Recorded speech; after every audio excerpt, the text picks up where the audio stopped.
சத்து மாவு கஞ்சிக்கு தேவையான பொருள் என்னென்னு பார்க்கலாம். ராகி 200 கிராம், சம்பா கோதுமை வந்து 200 கிராம், அப்புறமா வேர்க்கடலை ஒரு 100 கிராம், பொட்டுக்கடலை 100 கிராம், பார்லி ஒரு 100 கிராம், இது வந்து புட்டரிசி 100 கிராம், இது வந்து சிறுபயிறு இது ஒரு 100 கிராம், வெள்ளை சோயா 100 கிராம், உளுத்தம்பருப்பு 100 கிராம், புழுங்கலரிசி ஒரு 100 கிராம், இது வந்து மக்காச்சோளம் 100 கிராம், இது வந்து வெள்ளை சோளம் அதுவும் 100 கிராம், கம்பு 100 கிராம், முந்திரி 50 கிராம், பாதாம் 50 கிராம், ஜவ்வரிசி 50 கிராம், கொள்ளு 50 கிராம், ஏலக்காய் ஒரு 7. இங்கே இருக்கிற ஒவ்வொரு பொருளையும் நம்ம தனித்தனியாக வறுக்க போகிறோம். ஹை ஃப்ளேமில் வச்சு வறுக்கக்கூடாது, மீடியம் ஃப்ளேமில் வச்சு வறுக்கணும். இங்கே இருக்கிற ஒவ்வொரு பொருளையும் நம்ம வந்து கருகாத அளவுக்கு வறுத்துக்கணும். இப்போ எப்படி வறுக்கிறதுன்னு பார்க்கலாம். ஸ்டவ் ஆன் பண்ணி கடாய் வச்சுக்கிறேன். கடாய் சூடாயிடுச்சு. ஃபஸ்ட்டு நான் ராகியை போடுறேன். ஒவ்வொன்றையும் தனித்தனியாக தான் வறுக்கணும்.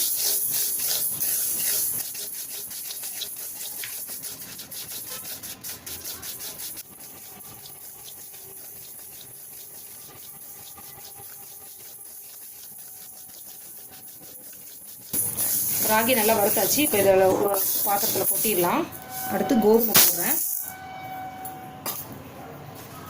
இது வந்து சாதா கோதுமை இல்லை, சம்பா கோதுமை. கோதுமை நல்லா வறுபட்டுருச்சு. இப்போ எடுத்துடலாம். போட்டுருக்குறேன். அரிசி வந்து நல்லா பொரிஞ்சு வரணும்.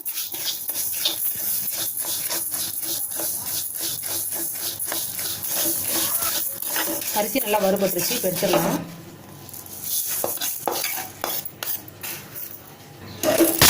சோளம் போட்டிருக்கேன்.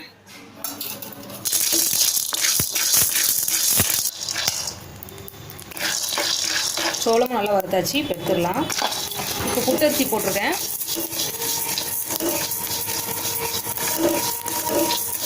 இதையும் எடுத்துடலாம். அடுத்து போட்டுடலாம்.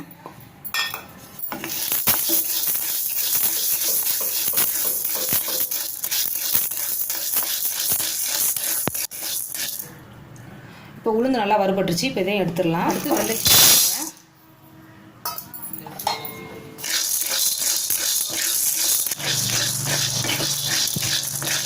சோயாவும் நல்லா வறுபட்டுருச்சு. இப்போ இதை எடுத்துடலாம். அடுத்து வேர்க்கடலை வறுத்துடலாம்.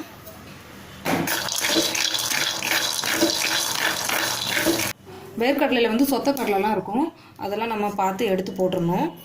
இப்போ இதை மட்டும் வறுத்து தனியாக ஒரு பாத்திரத்தில் வச்சிடலாம். இதை ஆறுனதுக்கப்புறம் இதில் உள்ள தொலியெல்லாம் நம்ம எடுத்து போட்டுட்டு அரைக்கிறதுக்கு கூட போட்டுடலாம்.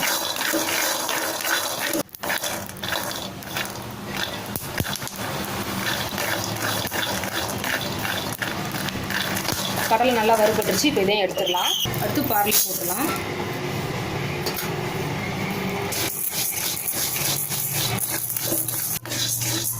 பார்லி நல்லா வறுத்தாச்சு. இப்போ அதையும் எடுத்துடலாம்.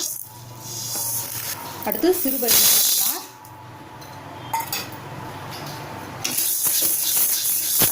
சத்து மாவுக்கு தேவையான ஒவ்வொரு பொருளையும் தனித்தனியாக வறுத்தாச்சு.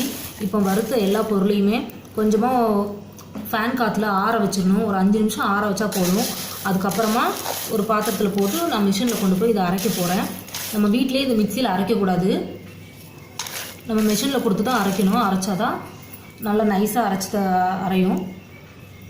இது கொஞ்சம் நேரம் ஆறட்டும். சத்து மாவுக்கு மிஷினில் கொண்டு போயிட்டு நல்லா நைஸாக அரைச்சிட்டு வந்தாச்சு. இதை வந்து காலையில் ஒரு கிளாஸ், சாயங்காலம் ஒரு கிளாஸ் நம்ம கஞ்சி காய்ச்சி குடித்தோம்னா உடம்புக்கு வந்து ரொம்ப நல்லது. குழந்தைங்கள்லேருந்து பெரியவங்க வரைக்கும் இந்த கஞ்சி குடிக்கலாம். நீங்களும் இதே மாதிரி செஞ்சு ட்ரை பண்ணிவிட்டு உங்களோட கமெண்ட்ஸை எனக்கு சொல்லுங்கள்.